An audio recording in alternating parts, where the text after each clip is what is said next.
사실 오늘 드릴 말씀이 있습니다. 우리 집 재산이 위험해졌어요. 현정의 폭탄 선언에 생일 파티 분위기가 순식간에 얼어붙었다. 수민 씨가 대출을 막지 못해 이미 집 일부가 경매로 넘어갔습니다. 뭐라고? 내가 감히 내 허락도 없이? 한기호가 자리에서 벌떡 일어났다. 80년을 살면서 이렇게 분노와 절망이 동시에 밀려온 적이 없었다. 여러분의 관심과 응원이 저에게 큰 힘이 됩니다.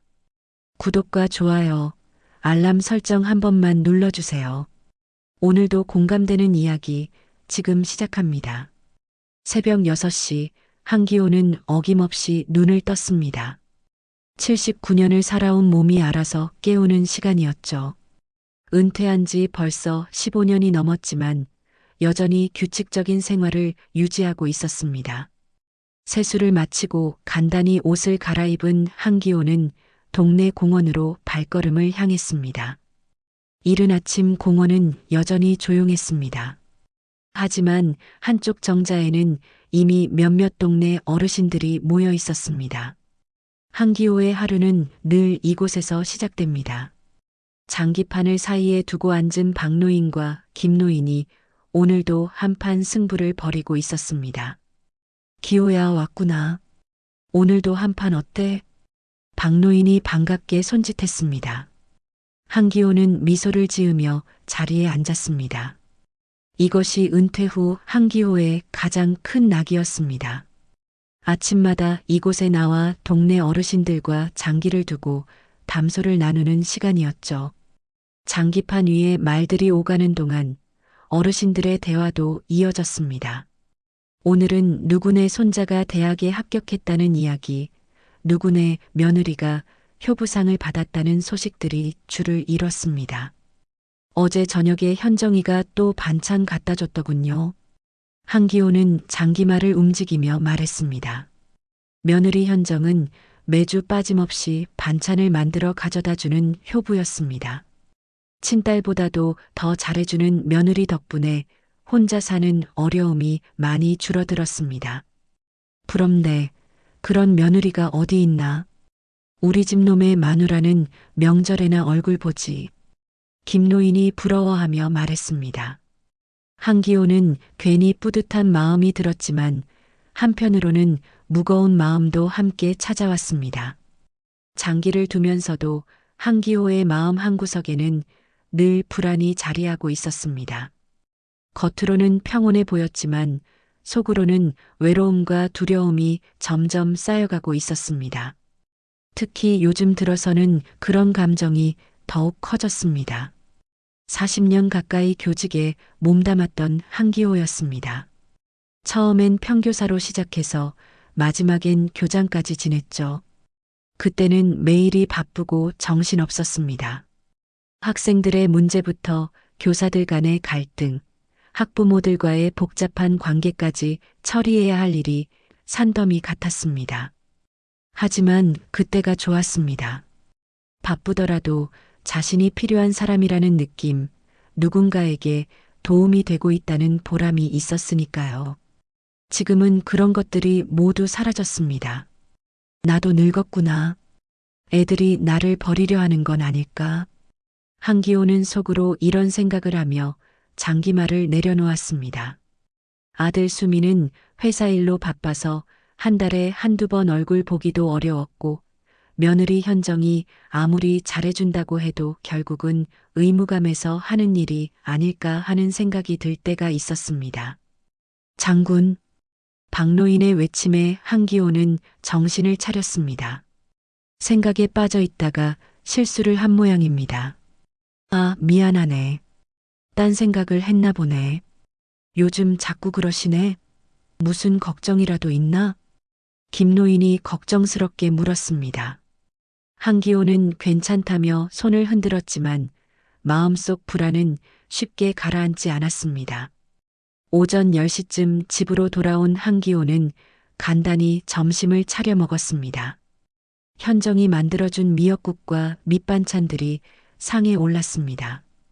혼자 먹는 밥상이지만 며느리의 정성이 담긴 음식 덕분에 그나마 끼니를 때울 수 있었습니다. 아내가 세상을 떠난 지도 벌써 3년이 흘렀습니다.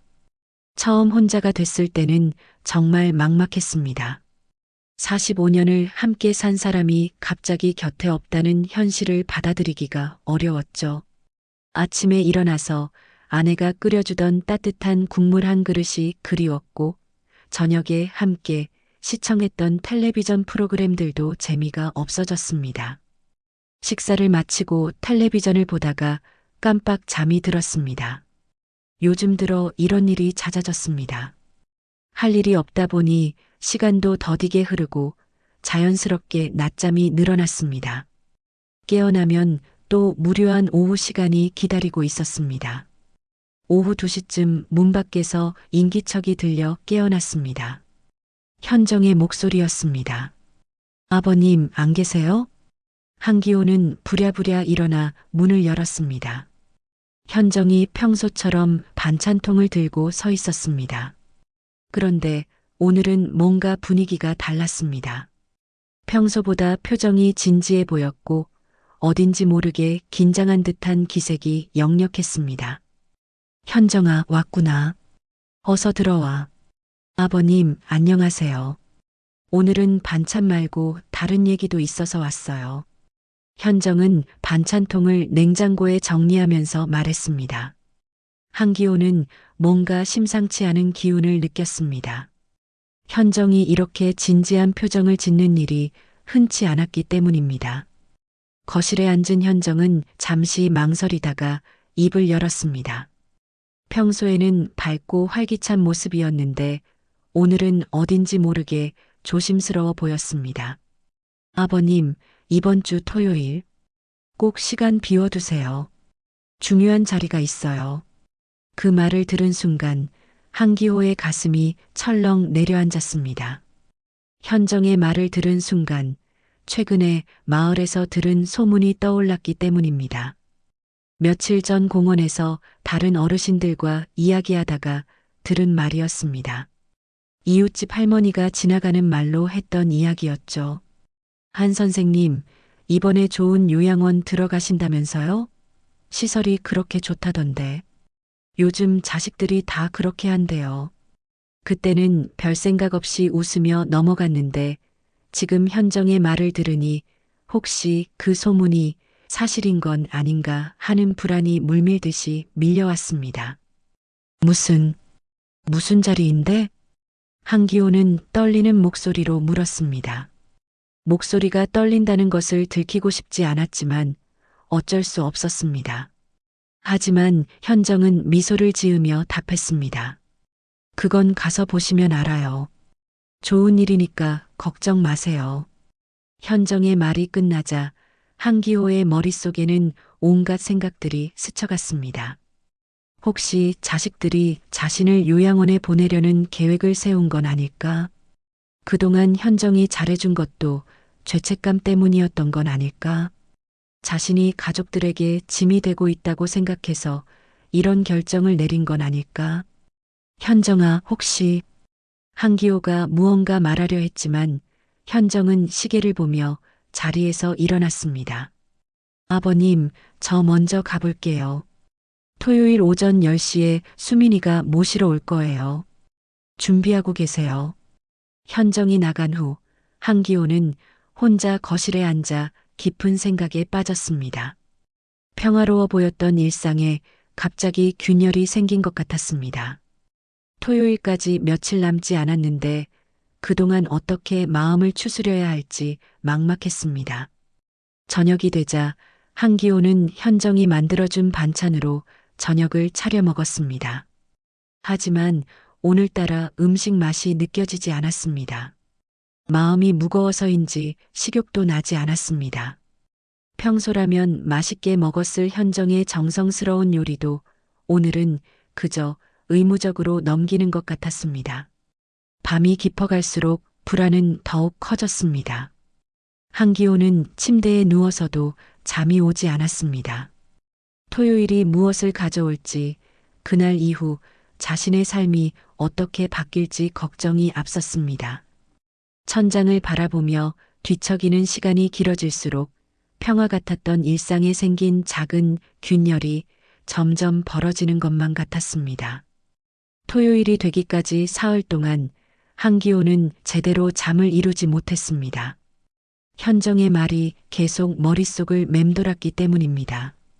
중요한 자리가 무엇인지, 왜 그렇게 신중한 표정을 지었는지 알 수가 없었습니다. 목요일 아침 공원에서 장기를 두던 한기호는 평소보다 집중하지 못했습니다. 박노인이 여러 번 한기호의 실수를 지적했지만 정신이 다른 곳에 가 있었습니다. 기호야, 무슨 일이야? 요즘 계속 이상하잖아. 김노인이 걱정스럽게 물었습니다. 한기호는 괜찮다고 대답했지만 속으로는 점점 불안이 커져갔습니다. 그때 옆자리에서 다른 어르신이 끼어들었습니다. 한 선생님, 혹시 토요일에 큰일 있으신가요? 며칠 전에 현정 며느리가 우리 집에도 들렀는데 뭔가 준비하는 일이 있다고 하더라고요. 한기호의 심장이 쿵 떨어졌습니다. 현정이 다른 집에도 들렀다니 이건 분명 뭔가 큰 일을 준비하고 있다는 뜻이었습니다. 무슨 준비 말씀이세요? 한기호는 떨리는 목소리로 물었습니다. 글쎄요, 자세히는 안 알려주더라고요. 그냥 한 선생님 관련된 중요한 일이라고만 하더군요. 다른 어르신의 말을 들은 순간 한기호는 더 이상 장기에 집중할 수 없었습니다. 결국 중간에 자리를 뜨고 집으로 돌아왔습니다. 집에 돌아온 한기호는 거실을 왔다 갔다 하며 생각에 잠겼습니다. 현정이 다른 사람들에게도 말하고 다닌다는 것은 이것이 단순한 가족 모임이 아니라는 의미였습니다. 혹시 정말 요양원 이야기인가? 한기호는 속으로 중얼거렸습니다. 최근 들어 동네에서 요양원 관련 이야기를 자주 들었습니다. 누구네는 좋은 시설에 들어갔다는 소식, 누구네는 자식들이 효도를 위해 모셨다는 이야기들이었습니다. 금요일 저녁 한기호는 수민에게 전화를 걸어보려 했습니다. 하지만 막상 전화기를 손에 들고는 무어라 말해야 할지 모르겠어서 다시 내려놓았습니다. 아들에게 직접 물어보기에는 너무 두려웠습니다. 만약 정말 요양원 이야기라면 아들이 어떤 대답을 할지 상상하는 것만으로도 가슴이 아팠습니다. 자신이 가족들에게 짐이 되어서 이런 결정을 내린 것이라면 그것만큼 슬픈 일은 없을 것 같았습니다. 토요일 아침이 밝았습니다. 한기호는 평소보다 일찍 일어났습니다. 잠을 제대로 이루지 못해서 몸이 무거웠지만 긴장 때문에 더 이상 잠들 수가 없었습니다. 아침 8시쯤 평소보다 일찍 세수를 하고 옷을 갈아입었습니다. 어떤 자리든 예의를 갖춰야 한다고 생각했기 때문입니다. 옷장에서 가장 깨끗한 양복을 꺼내 입고 구두도 정성스럽게 닦았습니다. 아침을 먹으려 했지만 목으로 넘어가지 않았습니다. 긴장과 불안 때문에 식욕이 완전히 사라졌습니다. 대신 따뜻한 차 한 잔만 마시며 시간을 보냈습니다. 오전 9시 반쯤 되자 문 밖에서 차 소리가 들렸습니다. 한기호는 창문으로 내다보니 수민의 차가 주차되어 있었습니다. 잠시 후 현정과 수민이 함께 현관문을 두드렸습니다. 아버지, 준비되셨어요? 수민이 들어오며 인사했습니다. 평소보다 표정이 어딘가 어색해 보였습니다. 현정도 마찬가지였습니다. 억지로 밝게 웃으려 하지만 뭔가 숨기는 것이 있다는 느낌을 지울 수 없었습니다. 준비는 했는데 우리 어디로 가는 거냐? 한기호는 조심스럽게 물었습니다. 하지만 수민과 현정은 서로 눈빛만 주고받을 뿐 명확한 대답을 하지 않았습니다. 가시면 알게 될 거예요. 좋은 곳이니까 걱정하지 마세요. 현정이 대답했지만 한기호의 불안은 더욱 커졌습니다. 왜 미리 말해주지 않는 걸까?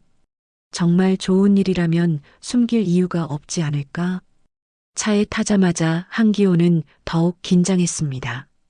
수민이 운전하면서 현정과 무언가 속삭이듯 대화를 나누고 있었기 때문입니다. 뒷자리에 앉은 한기호는 그들의 대화를 제대로 들을 수 없었지만 분명히 자신과 관련된 이야기라는 것을 알 수 있었습니다. 수민아, 우리가 어디 가는 거냐? 한기호는 다시 한번 물었습니다. 이번에는 좀 더 간절한 목소리였습니다. 아버지, 가보시면 알아요. 조금만 참으세요. 수민의 대답도 여전히 애매했습니다. 하지만 목소리에서 뭔가 무거운 기운이 느껴졌습니다. 한기호는 점점 확신이 들기 시작했습니다. 이것은 분명히 자신이 걱정했던 그 일이라고 말입니다. 차는 시내를 벗어나 외곽으로 향했습니다. 평소에 가던 곳과는 전혀 다른 방향이었습니다. 길을 따라가면서 한기호는 주변 풍경을 살펴봤습니다. 점점 한적해지는 길, 그리고 멀리 보이는 큰 건물들이 불안감을 더욱 키웠습니다. 30분 정도 달린 후 차는 한 큰 건물 앞에서 멈췄습니다. 한기호가 창밖을 내다보니 예상했던 대로였습니다. 건물 입구에 선명하게 적혀 있는 간판이 눈에 들어왔습니다. 한누리 실버타운 마이너스 최고급 요양시설. 한기호의 심장이 쿵 떨어졌습니다. 역시 자신의 예상이 맞았습니다. 가족들이 자신을 요양원에 보내려고 계획을 세운 것이었습니다. 역시 나를 버리려고 하는구나. 한기호는 속으로 중얼거렸습니다. 그동안 품어왔던 불안이 현실이 되는 순간이었습니다.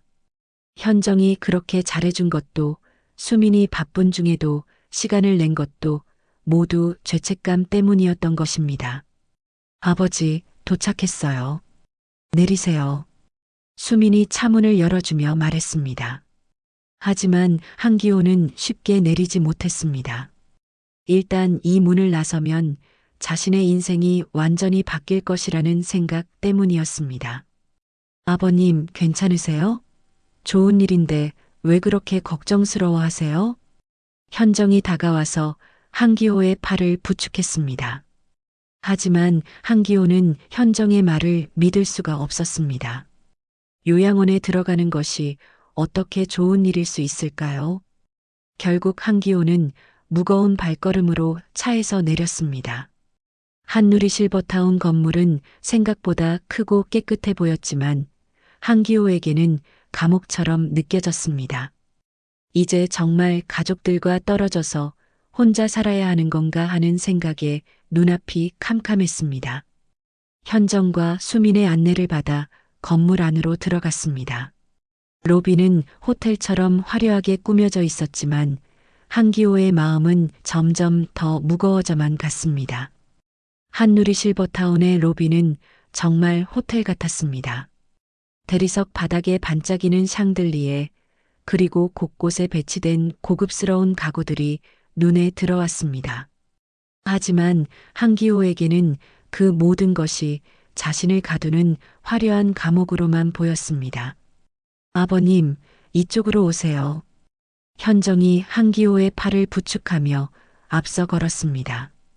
수민도 뒤따라오며 무언가 안내 데스크 직원과 이야기를 나누고 있었습니다. 한기호는 그들의 대화를 듣고 싶었지만 목소리가 너무 작아서 알아들을 수 없었습니다. 엘리베이터를 타고 3층으로 올라갔습니다. 복도는 깨끗하고 조용했지만 어딘지 모르게 쓸쓸한 기운이 감돌았습니다. 간간히 지나가는 어르신들의 모습을 보니 한기호는 자신도 곧 저렇게 될 것이라는 생각에 마음이 더욱 무거워졌습니다. 여기에요. 현정이 한방 앞에서 멈춰 섰습니다. 문에는 다목적실이라고 적혀 있었습니다. 한기호는 이상했습니다. 요양원에 입소한다면 개인 방으로 안내해야 할 텐데 왜 다목적실로 오는 걸까요? 문을 열자 안에서 웅성거리는 소리가 들려왔습니다. 한기호가 들어서는 순간 갑자기 조용해졌습니다. 방 안에는 생각보다 많은 사람들이 있었습니다. 친척들, 이웃 어르신들, 그리고 낯선 사람들까지 모여 있었습니다. 뭐지 이게? 한기호는 당황스러웠습니다. 요양원 입소라면 가족끼리만 오면 될 텐데 왜 이렇게 많은 사람들이 모여 있는 걸까요? 그리고 모두들 한기호를 보며 묘한 미소를 짓고 있었습니다. 그때 현정이 방 앞쪽으로 걸어가더니 마이크를 집어들었습니다. 한기호는 더욱 혼란스러웠습니다. 마이크가 왜 필요한 거죠? 여러분, 오늘 이렇게 모여주셔서 감사합니다. 현정의 목소리가 방 안에 울려 퍼졌습니다. 한기호는 자리에서 일어서려 했지만 수민이 옆에서 가만히 앉아 계시라며 손으로 눌러주었습니다. 아버님, 놀라셨죠? 사실 오늘은 요양원 입소가 아니라 현정이 잠깐 멈춰서 한기호를 바라봤습니다. 한기호의 심장이 빠르게 뛰기 시작했습니다. 뭔가 큰 반전이 일어날 것 같은 예감이 들었습니다. 아버님 80세 기념 깜짝 파티예요. 순간 방 안이 박수 소리로 가득 찼습니다. 사람들이 모두 일어서서 박수를 치며 한기호를 바라봤습니다. 한기호는 멍하니 앉아서 상황을 이해하려 했습니다. 파티? 내 생일 파티라고? 한기호는 현정을 바라봤습니다. 현정은 환한 미소를 지으며 고개를 끄덕였습니다. 그제야 한기호는 상황을 이해하기 시작했습니다. 요양원이 아니라 자신의 생일 파티였던 것입니다. 깜짝 놀라셨죠? 몇 달 전부터 준비했어요. 수민이 한기호의 옆에 앉으며 말했습니다. 한기호는 아직도 믿기지 않았습니다. 그동안 자신이 품었던 모든 걱정과 불안이 한순간에 사라지는 것 같았습니다. 방 안에 모인 사람들이 하나씩 인사를 했습니다. 오래전 제자들도 있었고 동네 어르신들도 있었습니다. 심지어 몇십 년 만에 보는 옛 동료들도 와 있었습니다. 선생님, 80세 축하드립니다. 저 기억나세요? 30년 전에 선생님 반 학생이었던 김영수입니다. 한 중년 남성이 다가와서 인사했습니다. 한기호는 그 얼굴을 자세히 보더니 환하게 웃었습니다. 영수야, 내가 이렇게 컸구나. 어떻게 여기까지 왔냐? 현정 선생님이 연락 주셨어요. 은사님 생신이라고 하시니까 당연히 와야죠. 이런 식으로 한 명씩 인사를 받으며 한기호는 점점 감격스러워졌습니다. 자신을 기억해주고 찾아온 사람들이 이렇게 많다는 것이 믿기지 않았습니다. 케이크도 나왔습니다. 큰 케이크 위에는 한기호 선생님 80세 축하라고 적혀 있었습니다. 촛불을 끄며 소원을 빌 때 한기호의 눈가에 눈물이 맺혔습니다. 아버님, 우셨어요? 현정이 다가와서 물었습니다.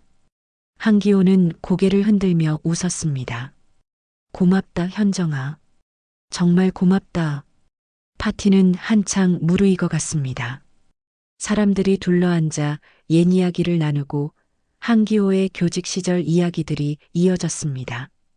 한기호는 오랜만에 마음이 따뜻해지는 것을 느꼈습니다. 하지만 파티 분위기가 한창일 때 갑자기 이상한 일이 벌어졌습니다. 수민이 휴대폰을 보더니 갑자기 얼굴색이 변했습니다. 그리고는 현정에게 뭔가 속삭였습니다. 한기호는 아들의 표정 변화를 놓치지 않았습니다. 방금 전까지 웃고 있던 수민의 얼굴이 갑자기 굳어졌습니다. 현정의 표정도 마찬가지였습니다. 수민아, 무슨 일이냐? 한기호가 물었지만 수민은 괜찮다며 억지로 웃었습니다.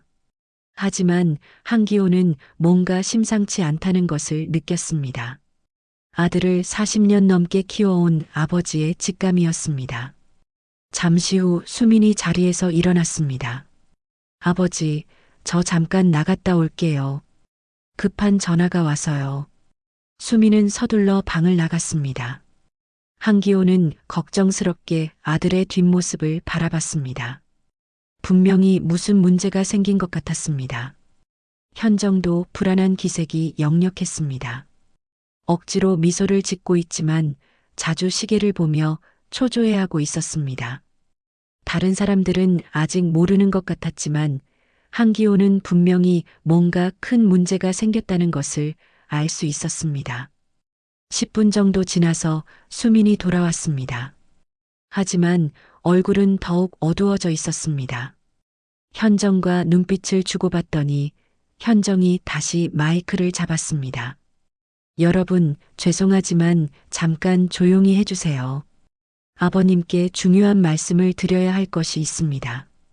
방안이 갑자기 조용해졌습니다. 모든 사람들이 현정을 바라봤습니다. 한기호도 긴장하며 현정을 쳐다봤습니다. 아버님, 사실 오늘 파티만이 아니라 드릴 말씀이 또 있습니다. 현정의 목소리가 떨리고 있었습니다. 한기호는 불안해지기 시작했습니다. 방금 전까지의 기쁨이 순식간에 사라지는 것 같았습니다. 뭔 말인데, 현정아? 한기호는 조심스럽게 물었습니다. 하지만 현정은 쉽게 입을 열지 못했습니다. 수민도 고개를 숙이고 있었습니다. 무언가 큰 폭풍이 몰려오고 있다는 예감이 들었습니다. 아름다웠던 생일 파티에 먹구름이 끼기 시작한 것입니다. 방 안의 분위기가 갑자기 무거워졌습니다. 방금 전까지 웃음소리로 가득했던 공간이 순식간에 긴장감으로 변했습니다. 현정이 마이크를 잡고 서 있는 모습을 보며 한기호는 가슴이 두근거리기 시작했습니다. 현정아, 무슨 말인지 빨리 해봐라. 한기호가 재촉했습니다. 현정은 잠깐 수민을 바라보더니 깊게 숨을 들이쉬었습니다. 아버님, 사실 오늘 이 자리에 여러분을 모신 이유가 하나 더 있습니다. 현정의 목소리가 떨렸습니다. 방 안에 있던 사람들도 모두 현정에게 시선을 집중했습니다. 우리 집에 큰 문제가 생겼습니다. 현정의 말에 한기호는 의자에서 몸을 앞으로 기울였습니다. 뭔가 심상치 않은 이야기가 나올 것 같았습니다. 아버님께서 사시는 그 집, 그리고 땅 일부가. 현정이 말을 잇지 못하고 있을 때 수민이 자리에서 벌떡 일어났습니다. 제가 말하겠습니다. 수민의 목소리는 무거웠습니다. 평소 자신감 넘치던 아들의 모습과는 전혀 달랐습니다. 아버지, 죄송합니다. 제가 큰 실수를 했습니다. 한기호는 아들을 바라봤습니다. 수민의 얼굴에는 죄책감과 절망이 뒤섞여 있었습니다. 수민아, 무슨 소리냐? 아버지 집을 담보로 대출을 받았는데 투자에 실패해서 돈을 갚을 수가 없게 됐습니다. 순간 방 안이 조용해졌습니다. 한기호는 아들의 말을 이해하려 했지만 머릿속이 하얘졌습니다. 뭐라고? 내 집을 담보로? 한기호의 목소리가 떨렸습니다. 믿을 수 없다는 표정으로 아들을 바라봤습니다. 아버지, 정말 죄송합니다. 한 번만 큰 돈을 벌면 모든 걸 해결할 수 있을 것 같았는데. 수민이 고개를 숙이며 말했습니다. 하지만 한기호는 아들의 변명을 듣고 있을 수가 없었습니다. 내가 감히 내 허락도 없이. 한기호가 자리에서 벌떡 일어났습니다. 80년을 살면서 이렇게 화가 난 적이 없었습니다. 그런데 현정이 다시 마이크를 잡았습니다. 아버님, 아직 말씀이 다 끝나지 않았습니다. 현정의 말에 한기호는 다시 자리에 앉았습니다. 하지만 분노는 가라앉지 않았습니다. 사실 이미 집 일부가 경매로 넘어갔습니다. 현정의 폭탄 선언에 방 안에 있던 사람들이 웅성거리기 시작했습니다. 친척들과 지인들이 서로 수군거리며 놀란 표정을 지었습니다. 한기호는 충격을 받아 말을 잇지 못했습니다. 평생 모아온 재산, 아내와 함께 살던 집이 경매로 넘어갔다는 말을 도저히 받아들일 수 없었습니다. 언제부터 이런 일이? 한기호는 떨리는 목소리로 물었습니다. 석 달 전부터입니다, 아버지. 수민이 대답했습니다. 석 달 동안 이런 큰일이 벌어지고 있는데 자신은 전혀 모르고 있었다는 사실이 더욱 충격적이었습니다. 그럼 현정아, 너는 언제부터 알고 있었냐? 한기호가 며느리를 바라보며 물었습니다. 현정은 잠시 망설이더니 입을 열었습니다. 저는 2달 전에 알았습니다. 2달이나? 한기호는 더욱 화가 났습니다. 가족들이 모두 자신을 속이고 있었다는 생각에 배신감이 밀려왔습니다. 왜 그때 말하지 않았냐? 나한테는 왜 숨겼냐? 한기호의 목소리가 커졌습니다. 방 안에 있던 사람들도 당황한 기색이 역력했습니다. 그런데 현정이 또 다른 폭탄을 터뜨렸습니다. 아버님, 사실 이 문제는 수민 씨의 잘못만이 아닙니다. 한기호는 현정을 바라봤습니다. 또 무슨 말이 나올까 두려웠습니다. 무슨 뜻이냐? 아버님의 과거와도 관련이 있습니다. 현정은 준비해온 서류 봉투를 꺼냈습니다. 그 안에서 오래된 계약서를 꺼내더니 한기호에게 보여주었습니다. 이게 뭐냐? 한기호는 계약서를 받아들고 살펴봤습니다. 하지만 글씨가 작아서 잘 보이지 않았습니다. 30년 전에 아버님께서 서명하신 계약서입니다. 현정의 말에 한기호는 더욱 당황했습니다.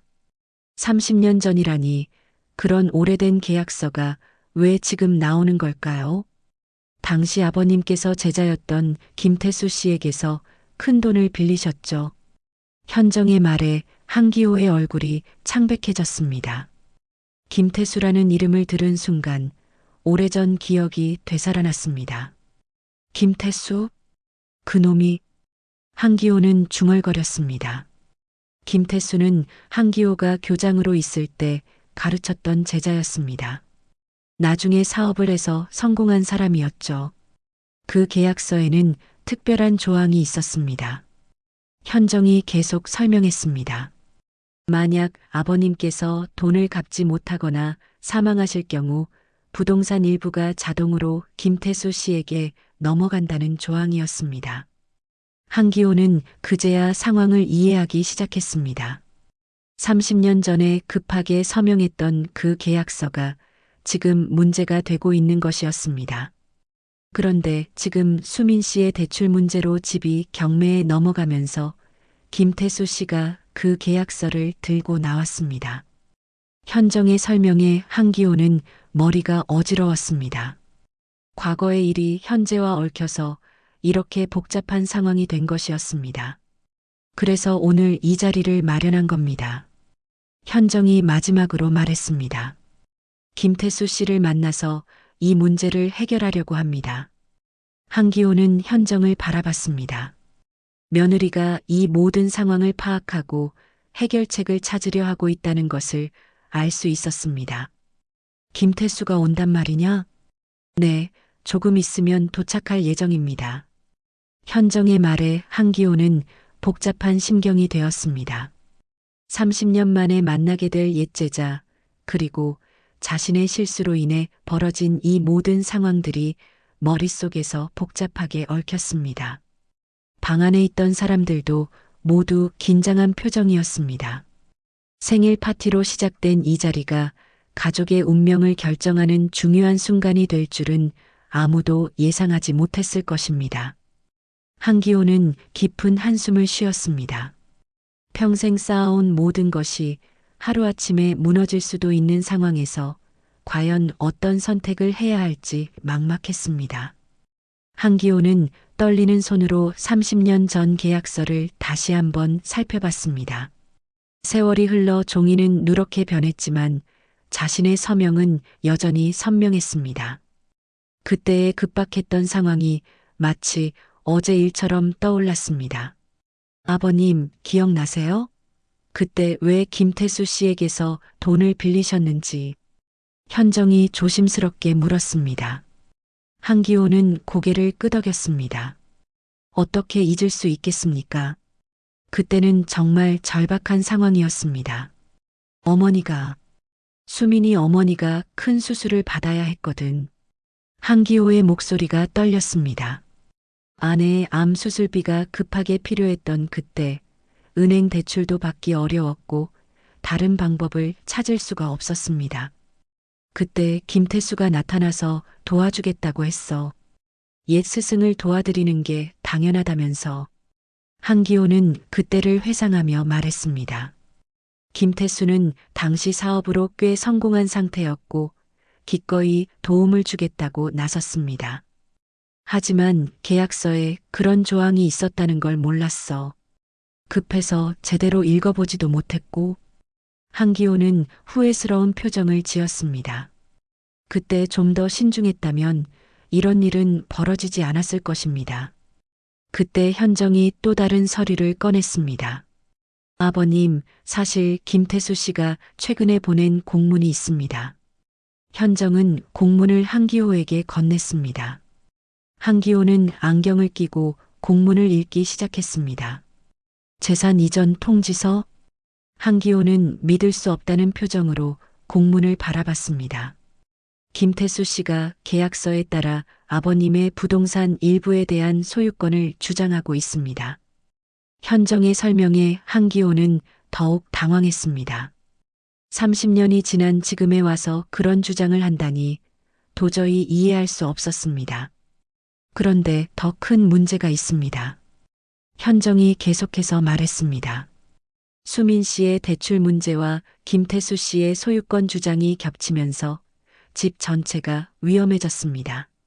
한기호는 복잡한 법적 문제를 이해하기 어려웠습니다. 하지만 상황이 매우 심각하다는 것만은 분명히 알 수 있었습니다. 그때 방문이 열렸습니다.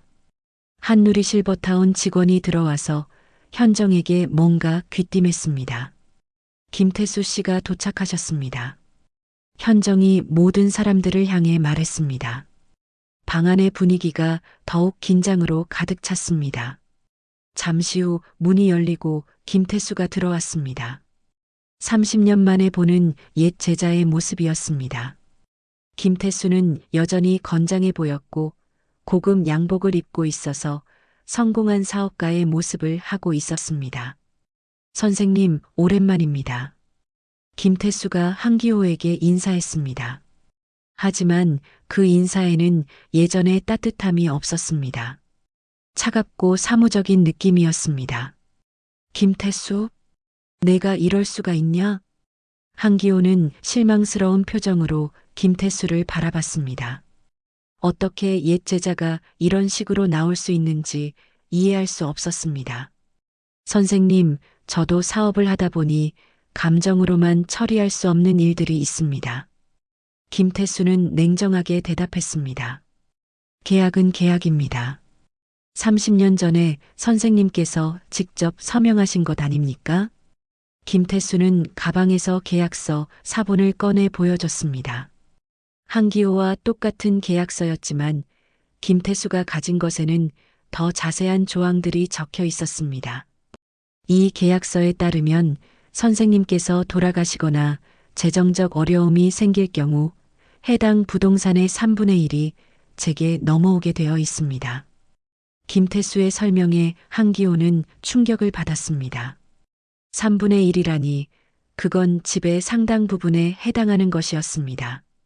태수야, 내가 정말 그럴 거냐? 내가 내 선생이었는데. 한기호는 간절한 목소리로 말했습니다. 하지만 김태수는 흔들리지 않았습니다. 선생님, 죄송하지만 저도 제 가족을 책임져야 합니다. 그리고 법적으로 정당한 권리를 행사하는 것입니다. 김태수의 단호한 태도에 방 안에 있던 사람들이 웅성거리기 시작했습니다. 한기호의 친척들과 지인들이 분노한 표정으로 김태수를 바라봤습니다. 아니, 어떻게 은사님께 그럴 수 있어? 한기호의 조카가 소리쳤습니다. 다른 사람들도 김태수를 비난하기 시작했습니다. 하지만 김태수는 전혀 동요하지 않았습니다. 여러분, 감정적으로 접근하지 마세요. 이것은 법적인 문제입니다. 김태수는 가방에서 또 다른 서류를 꺼냈습니다. 이미 변호사와 상담을 받았고 법원에 소유권 이전 신청을 준비 중입니다. 현정이 앞으로 나서며 김태수와 마주봤습니다. 김태수 씨, 정말 그렇게 하시겠다는 거죠? 그렇습니다. 다음 주까지 결정하시기 바랍니다. 김태수는 차갑게 대답했습니다. 그런데 현정이 갑자기 미소를 지었습니다. 그렇다면 김태수 씨도 각오하셔야 할 것이 있습니다. 현정의 말에 김태수가 눈살을 찌푸렸습니다. 무슨 뜻입니까? 저희도 준비한 게 있거든요. 현정은 자신의 가방에서 두툼한 파일을 꺼냈습니다. 김태수 씨의 과거 사업 내역을 조사해 봤습니다. 특히 30년 전 그 계약 당시의 상황들을 말이죠. 김태수의 표정이 미묘하게 변했습니다. 그때 계약서에 숨겨진 조항들, 그리고 이자율 조작 의혹까지 모든 것이 여기 들어 있습니다. 현정이 파일을 흔들어 보이자 김태수의 얼굴이 조금씩 굳어지기 시작했습니다.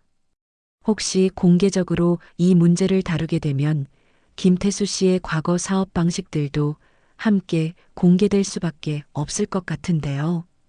현정의 말에 김태수는 처음으로 당황한 기색을 보였습니다. 방 안의 분위기가 또다시 반전되는 순간이었습니다. 한기호는 현정을 바라보며 놀라움을 감추지 못했습니다. 며느리가 이렇게까지 치밀하게 준비하고 있었다는 것을 전혀 몰랐습니다. 김태수의 얼굴에 처음으로 당황한 기색이 스쳤습니다.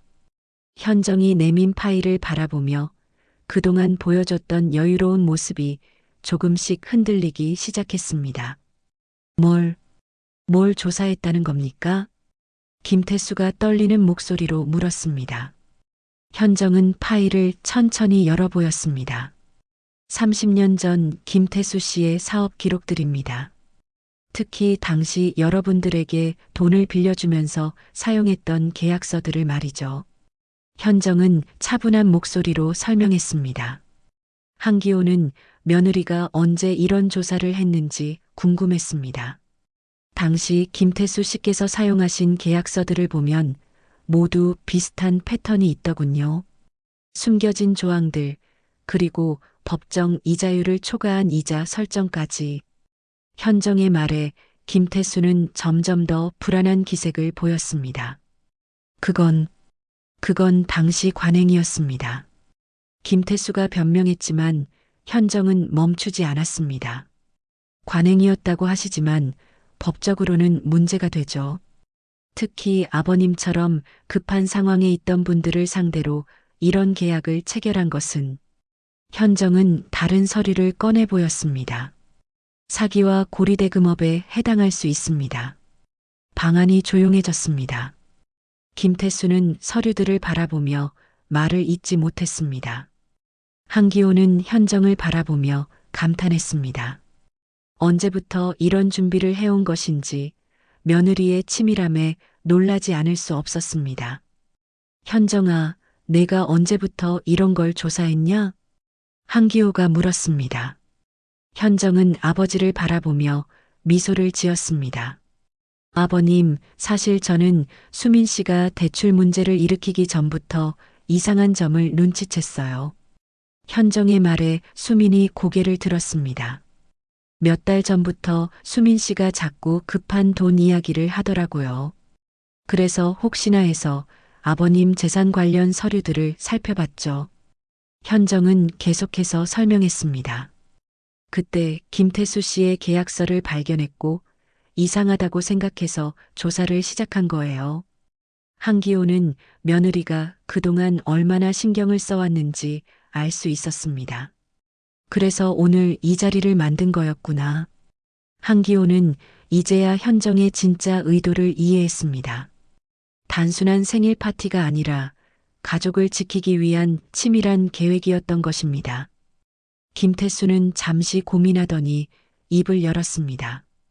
현정 씨, 과거 일을 들춰내봐야 이미 지난 일 아닙니까? 하지만 현정은 흔들리지 않았습니다. 지난 일이라고 하시지만 김태수 씨께서 지금도 그때의 계약서를 근거로 소유권을 주장하고 계시잖아요. 현정의 논리정연한 대답에 김태수는 할 말을 잃었습니다. 그렇다면 저희도 그때의 상황을 정확히 따져볼 권리가 있죠. 현정은 또 다른 서류를 꺼냈습니다. 이건 당시 김태수 씨가 다른 분들과 맺은 계약서들입니다. 모두 비슷한 조항들이 들어 있어요. 서류를 보여주자 방 안에 있던 사람들이 웅성거렸습니다. 이분들 중에 몇 분은 이미 재산을 잃으셨고 몇 분은 지금도 법정 다툼 중이십니다. 현정의 말에 김태수는 점점 더 궁지에 몰렸습니다. 그때 수민이 자리에서 일어났습니다. 현정아, 미안하다. 내가 문제를 일으켜서 내가 이런 고생을. 수민의 목소리에는 깊은 죄책감이 배어 있었습니다. 아니에요, 수민 씨. 이건 우리 가족 모두의 문제예요. 현정이 남편을 바라보며 말했습니다. 그리고 사실 이 문제를 해결하기 위해서 제가 이미 조치를 취한 것이 있어요. 현정의 말에 모든 사람들이 주목했습니다. 아버님의 대출금을 제가 대신 갚았습니다. 순간 방안이 조용해졌습니다. 한기호는 믿을 수 없다는 표정으로 현정을 바라봤습니다. 뭐라고? 내가? 네, 제 전세금을 빼서 은행 대출금을 모두 갚았어요. 현정의 말에 한기호는 충격을 받았습니다. 며느리가 자신의 돈으로 가족의 빚을 대신 갚았다는 사실을 도저히 믿을 수 없었습니다. 현정아, 내가 왜 그런 일을? 한기호의 목소리가 떨렸습니다.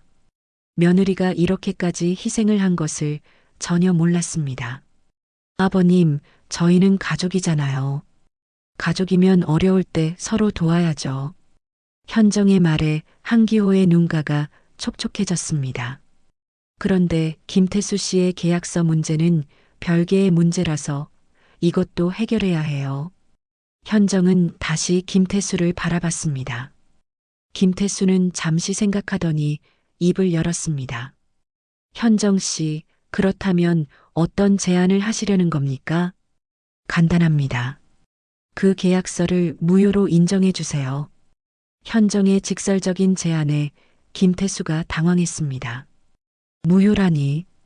네, 법정에서 싸우시겠다면 저희도 준비되어 있습니다. 하지만 서로에게 좋지 않은 결과가 나올 수 있어요. 현정은 김태수를 똑바로 바라보며 말했습니다. 김태수 씨의 과거 사업 방식들이 모두 공개될 테니까요. 김태수는 한참 고민했습니다. 현정이 가진 자료들이 얼마나 치명적인지 알 수 있었기 때문입니다. 시간을 좀 주십시오. 김태수가 결국 항복하는 듯한 말을 했습니다. 일주일만 기다려 주시면 계약서 처리 방법을 다시 생각해 보겠습니다. 현정은 고개를 끄덕였습니다.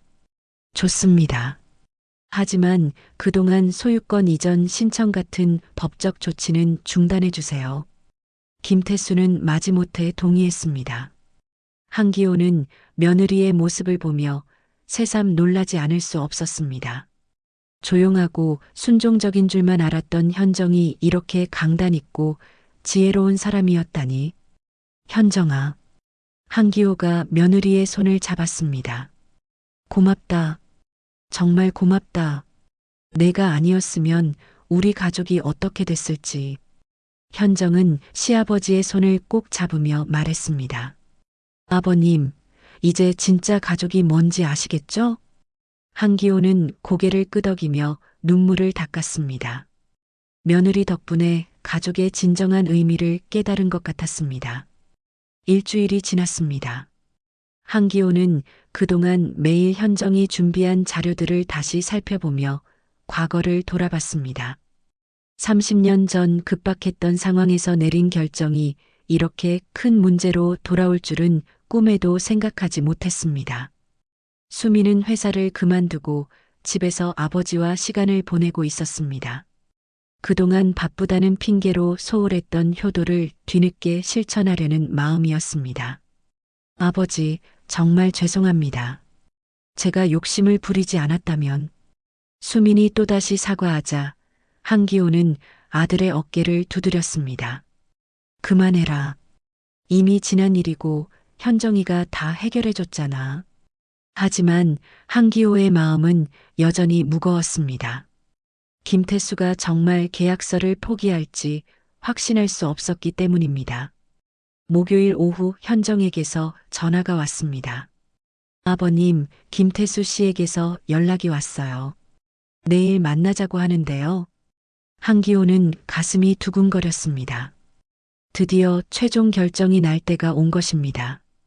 어디서 만나자고 하냐? 한누리 실버타운에서 만나자고 해요. 지난번과 같은 장소에서요. 현정의 말에 한기호는 복잡한 심경이 되었습니다. 일주일 전 생일 파티장이었던 그곳에서 모든 것이 마무리될 예정이었습니다. 금요일 오전 한기호와 현정, 수미는 다시 한누리 실버타운으로 향했습니다. 이번에는 지난번과 달리 긴장감이 가득했습니다. 현정아, 혹시 김태수가 마음을 바꿔서 더 강하게 나오면 어떻게 하지? 한기호가 걱정스럽게 물었습니다. 아버님, 걱정 마세요. 저에게는 마지막 카드가 하나 더 있어요. 현정의 자신 있는 대답에 한기호는 조금 안심했습니다. 며느리가 이렇게 말한다면 분명히 준비한 것이 있을 것입니다. 한누리 실버타운에 도착하니 김태수가 이미 와 있었습니다. 이번에는 양복 대신 평상복을 입고 있어서 지난번보다는 덜 위압적으로 보였습니다. 선생님 오셨군요. 김태수가 일어서서 인사했습니다. 목소리도 지난번보다 한결 부드러워졌습니다. 앉아보자, 태수야.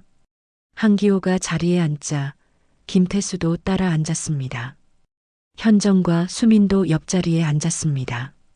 일주일 동안 많은 생각을 해봤습니다. 김태수가 입을 열었습니다. 솔직히 말씀드리면 현정 씨께서 준비하신 자료들을 보고 많이 놀랐습니다. 김태수는 한기호를 바라보며 말했습니다. 선생님, 제가 그때 너무 욕심을 부렸던 것 같습니다. 한기호는 김태수의 변화된 모습에 조금 놀랐습니다. 하지만 그렇다고 해서 쉽게 포기할 수는 없습니다. 김태수의 말에 현정이 앞으로 몸을 기울였습니다. 어떤 뜻이신지요? 계약서는 인정하겠습니다. 하지만 조건이 있습니다. 김태수가 새로운 제안을 내놓았습니다. 선생님께서 저에게 공개적으로 사과해 주시면 계약서를 무효로 인정하겠습니다. 한기호는 당황했습니다. 공개적인 사과라니 무엇에 대한 사과를 말하는 건지 이해할 수 없었습니다. 무슨 사과 말이냐? 선생님께서 교장으로 계실 때 저를 부당하게 대했던 일에 대한 사과입니다. 김태수의 말에 한기호는 더욱 당황했습니다. 부당하게 대했다니 무슨 말이냐? 기억 안 나세요? 제가 학생이었을 때 다른 학생을 때렸다고 해서 저를 정학 처분하셨잖아요. 김태수의 말에 한기호는 오래전 기억을 더듬어 봤습니다. 아, 그때 일을. 네, 그때 저는 억울했어요. 제가 먼저 때린 게 아니었는데 선생님은 제 말을 들으려 하지도 않으셨죠. 김태수의 목소리에 오래된 원망이 배어 있었습니다. 그 일 때문에 제가 얼마나 상처받았는지 아세요? 한기호는 그제야 김태수의 진짜 속마음을 이해했습니다. 계약서 문제는 단순한 돈 문제가 아니라 오래된 감정적 상처에서 비롯된 것이었습니다. 태수야, 그때 일은 한기호가 말하려 했지만 현정이 먼저 입을 열었습니다. 김태수 씨, 그렇다면 저도 한 가지 제안을 드리겠습니다. 현정이 차분하게 말했습니다. 아버님께서 사과하시는 대신 제가 김태수 씨에게 진실을 알려드리겠습니다. 김태수는 현정을 바라봤습니다. 무슨 진실 말씀이신가요? 현정은 가방에서 오래된 학교 기록부를 꺼냈습니다. 이건 김태수 씨가 다녔던 중학교의 기록입니다. 현정이 기록부를 펼쳐 보였습니다. 여기에 당시 사건에 대한 정확한 기록이 나와 있어요. 김태수는 기록부를 자세히 들여다봤습니다. 김태수 씨가 맞았던 학생, 기억나세요? 현정의 질문에 김태수는 고개를 끄덕였습니다. 그 학생이 왜 김태수 씨를 때렸는지 아세요? 김태수는 고개를 갸우뚱했습니다. 그 학생의 여동생을 괴롭혔기 때문이에요. 현정의 말에 김태수의 얼굴이 변했습니다. 그 기록도 여기에 다 나와 있어요. 김태수 씨가 그 여학생에게 지속적으로 괴롭힘을 가했고 그것을 참지 못한 오빠가 김태수 씨에게 따지러 왔던 거예요. 현정은 기록부의 해당 부분을 가리키며 설명했습니다. 아버님께서는 이 모든 상황을 파악하신 후에 정학 처분을 내리신 거였어요. 김태수는 말문이 막혔습니다. 자신이 그동안 억울해했던 일이 사실은 정당한 처벌이었다는 것을 알게 된 것입니다. 그런데 김태수 씨는 그 사실을 숨기고 단순히 싸움에 휘말렸다고만 말씀하셨던 거네요. 현정의 차분한 지적에 김태수는 고개를 숙였습니다. 아버님께서 사과하실 일은 없습니다. 오히려 김태수 씨께서 그때의 잘못을 인정하셔야 할 것 같은데요. 현정의 마지막 한마디에 김태수는 완전히 기가 꺾였습니다. 30년간 품어온 원망이 모두 자신의 착각이었다는 것을 깨달은 순간이었습니다.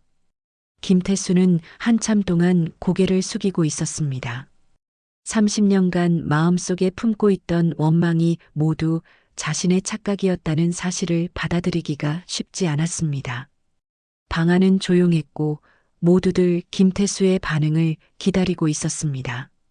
선생님, 김태수가 천천히 고개를 들었습니다. 눈가에는 눈물이 맺혀 있었습니다. 정말 죄송합니다. 제가 완전히 잘못 생각하고 있었습니다. 김태수의 목소리가 떨렸습니다. 그동안 선생님을 원망하면서 살았는데 모든 게 제 착각이었다니. 한기호는 김태수의 모습을 보며 마음이 복잡했습니다. 한편으로는 안타까웠지만 다른 한편으로는 진실이 밝혀져서 다행이라는 생각도 들었습니다. 태수야, 이제라도 알게 되어서 다행이다. 한기호가 따뜻한 목소리로 말했습니다. 선생님, 계약서는 당연히 무효로 하겠습니다. 그리고 김태수가 가방에서 계약서 원본을 꺼냈습니다. 이것도 선생님께 돌려드리겠습니다. 김태수는 계약서를 한기호에게 건넸습니다. 한기호는 떨리는 손으로 계약서를 받았습니다. 30년간 자신을 괴롭혔던 그 문서가 드디어 자신의 손으로 돌아온 것입니다. 고맙다, 태수야. 한기호는 진심으로 감사의 인사를 했습니다. 아니에요, 선생님. 제가 더 죄송합니다. 그리고 김태수가 현정을 바라봤습니다. 현정 씨, 정말 대단하십니다. 이 모든 것을 조사하고 준비하시느라 얼마나 힘드셨을까요? 현정은 미소를 지으며 대답했습니다. 가족을 위해서라면 당연한 일이죠. 김태수는 자리에서 일어나며 한기호에게 깊숙이 인사했습니다. 선생님, 다시 한번 죄송합니다. 그리고 앞으로는 정말 다른 사람으로 살겠습니다. 김태수가 나간 후 방 안에는 한기호와 현정, 수민만 남았습니다. 긴 갈등이 마침내 해결된 순간이었습니다. 현정아, 한기호가 며느리의 손을 잡았습니다. 내가 아니었으면 우리 가족이 어떻게 됐을지 모르겠다. 정말 고맙다. 현정의 눈에도 눈물이 맺혔습니다. 아버님, 저희는 가족이잖아요. 가족이면 서로 지켜주는 게 당연하죠. 수민도 자리에서 일어나 아버지와 아내에게 인사했습니다. 아버지, 현정아, 정말 미안하고 고마워. 내가 벌인 일을 이렇게 해결해줘서. 한기호는 아들의 어깨를 두드렸습니다. 수민아, 이제 됐다. 중요한 건 우리가 모두 무사하다는 것이야. 석 달이 지났습니다. 한기호의 집은 다시 평화를 되찾았습니다. 수민은 회사를 그만둔 후 작은 식당을 차렸습니다. 규모는 작았지만 정직하게 장사를 하며 새로운 출발을 했습니다. 현정은 여전히 공무원 일을 계속하면서 가족의 든든한 버팀목 역할을 하고 있었습니다. 그리고 예전보다 더 자주 시아버지를 찾아뵈며 안부를 물었습니다. 한기호는 매일 아침 공원에서 장기를 두는 일상을 계속하고 있었습니다. 하지만 예전과는 달리 마음이 한결 가벼워졌습니다. 가족들이 자신을 진심으로 생각해 준다는 것을 깨달았기 때문입니다. 어느 일요일 오후 한기호의 집에서 가족들이 모두 모였습니다. 현정이 정성스럽게 차린 밥상을 둘러싸고 앉아 담소를 나누고 있었습니다. 아버지, 식당 장사가 생각보다 재미있어요. 수민이 밝은 표정으로 말했습니다. 예전에 스트레스 받던 모습과는 전혀 달랐습니다. 그래, 정직하게 사는 게 최고야. 한기호도 만족스러운 표정을 지었습니다. 아버님, 이번 주말에 온천 여행 어떠세요? 현정이 제안했습니다. 온천 여행? 네, 가족 모두 함께요. 그동안 힘든 일이 많았으니까 한번 쉬어가자고요. 한기호는 기뻤습니다. 가족들과 함께 여행을 간다는 것, 예전에는 상상도 할 수 없었던 일이었습니다. 좋지, 좋아. 오랜만에 가족 여행이네. 저녁이 되어 현정과 수민이 돌아간 후 한기호는 혼자 거실에 앉아 생각에 잠겼습니다. 몇 달 전만 해도 외롭고 쓸쓸했던 자신의 모습이 떠올랐습니다. 거실 한쪽에 걸린 액자를 바라봤습니다. 젊은 시절 아내와 함께 찍은 사진이었습니다. 한기호는 아내의 사진을 보며 조용히 말했습니다. 여보, 우리 며느리가 정말 대단해. 내가 하늘에서 보고 있을 텐데 고마워하고 있을 거야. 한기호는 액자를 조심스럽게 만지며 미소를 지었습니다. 그날 며느리의 한마디가 나를 무너뜨렸지만 결국 그 한마디 덕분에 우리 가족은 다시 하나가 됐다. 한기호는 그날을 떠올렸습니다. 요양원이라고 생각했던 곳에서 벌어진 생일 파티, 그리고 그 자리에서 터져나온 가족의 위기와 현정의 놀라운 해결책까지. 처음에는 가족들이 자신을 버리려 한다고 생각했었습니다. 하지만 결과적으로는 가족들이 얼마나 자신을 소중히 여기는지 깨닫게 된 소중한 경험이었습니다. 웃지 못했던 그날이 오히려 우리에게는 가장 소중한 날이 되었구나. 한기호는 창밖을 바라보며 중얼거렸습니다. 해가 서쪽으로 기울어가고 있었지만 한기호의 마음은 따뜻했습니다. 현정이 보여준 지혜와 용기, 수민이 잘못을 인정하고 새로 시작하려는 의지, 그리고 김태수마저도 결국 진실을 받아들이고 화해한 모든 과정들이 한기호에게는 큰 교훈이었습니다. 가족이란 게 이런 거구나. 피보다 진한 건 마음이라는 걸 이제야 제대로 알겠다. 한기호는 다시 한번 아내의 사진을 바라봤습니다. 여보, 우리가 잘 키운 것 같아. 수민이도 현정이도 모두 훌륭한 사람들이야. 그 순간 현관문에서 벨소리가 울렸습니다. 한기호가 문을 열어보니 현정이 작은 꽃다발을 들고 서 있었습니다. 아버님, 집에 오는 길에 예쁜 꽃이 있어서 가져왔어요. 현정의 따뜻한 미소를 보며 한기호는 다시 한번 감사한 마음을 느꼈습니다. 정말 행복한 가족이었습니다. 마당에서 꽃을 함께 심으며 한기호는 마음속으로 다짐했습니다. 앞으로는 가족들과 더 많은 시간을 보내고 서로를 더욱 소중히 여기며 살아가겠다고 말입니다. 저녁 노을이 아름답게 물든 하늘 아래 한기호와 현정은 작은 행복을 나누고 있었습니다. 웃지 못했던 그날이 가져다 준 진정한 의미를 이제야 완전히 이해하게 된 것입니다. 오늘 이야기 혹시 공감되셨나요? 구독과 좋아요, 알림 설정으로 함께 해주세요. 여러분의 작은 관심이 저에게 큰 힘이 됩니다.